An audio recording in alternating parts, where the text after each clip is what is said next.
That's how I feel sometimes about the topic I'm going to discuss today. My topic is on Down syndrome.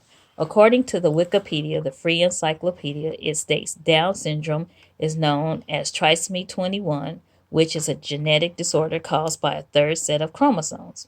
It causes physical growth delay, mild to moderate intellectual disability, and characteristic facial features. With that being said, I have my 13-year-old daughter named Angel who has Down syndrome. She is my pride and joy. Even though Angel has Down syndrome, I still managed to make the best of our situation. I've dealt with physical, mental, emotional, and financial difficulties from raising Angel from when she was a baby up until now. Each and every struggle has turned into a battle.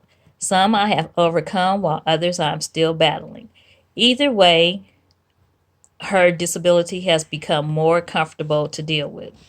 Once again, Down syndrome or trisomy 21 is a disability that can range from causes like physical growth delay and characteristic facial features from mild to severe intellectual disability.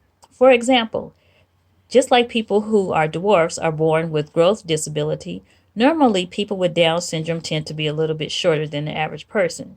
On a regular basis, most people tend to have 46. Can you believe it? 46 chromosomes. You get 23 from your mother and 23 from your father. With that, what causes a disability is an additional set of chromosomes when you're born.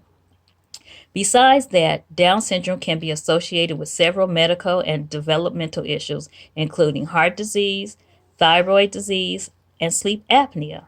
According to the National Down Syndrome Association, one out of every 792 births, a child is born with Down syndrome. This disability has become so common that it has its own day called World Down Syndrome Day, which is March 21st. We celebrate it on that day because we want to celebrate the values, the acceptance, and the inclusion of people with Down syndrome. Our colors are blue and gold. My personal my personal experience raising my daughter has not been easy, especially my daughter Angel, who has Down syndrome. From the day she was born, we had several medical issues. For one, she had a hole in her heart that eventually closed up after many years of treatment. She had constant earaches, which caused her to have two sets of tubes placed in her ears. She still suffers from chronic constipation, but after many years of medical treatment and operations, I can say things have improved. On the other hand, things could have been worse. I have been taught many lessons that have made me a better person from when she was first born. On top of that, I've learned more valuable lessons with my daughter that has Down syndrome than I did with my daughter who is perfectly fine. Her name is Amber. One specific lesson I learned was patience. For instance, Angel learns at her own pace, which may or may not be as fast as I would like at times. Adding on to that, I was blessed to have one of the best support systems I could ask for, which included my family, my friends, my church, and other support groups. I can tell you that raising a child with a disability can be challenging.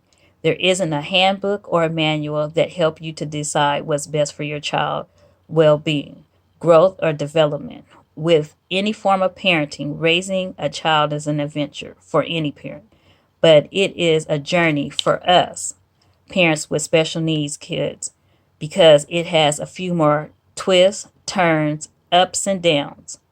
Children with any type of disability can bring a unique set of challenges to their family.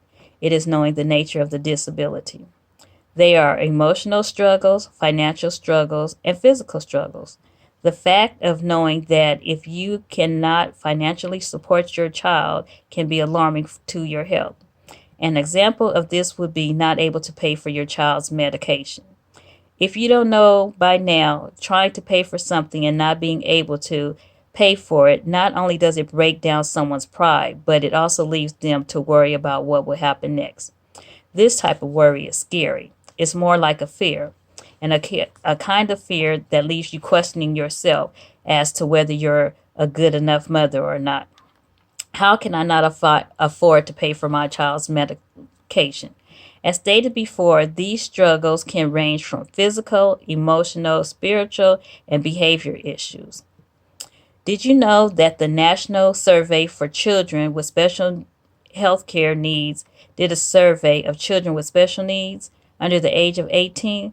And did you know that 12% of the children just in the U.S., adding up to 9.4 million children, making up 20% of households today? With that being said, kids with special needs are just as normal as normal kids.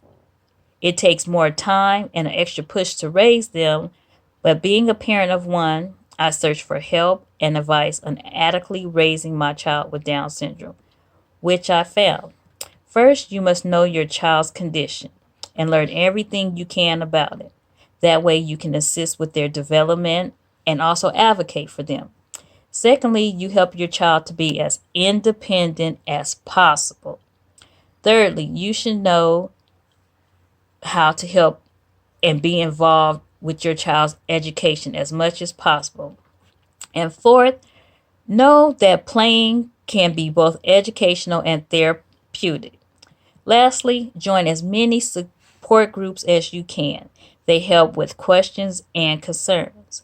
As you can see, many people with Down syndrome are living successful lives every day. Some people have gotten married, some have earned college degrees, and some even live independently. Right now, there's no cure for Down syndrome, but hopefully in the future, scientists can come up with you. Well, I hope you like our story. Thank you for listening.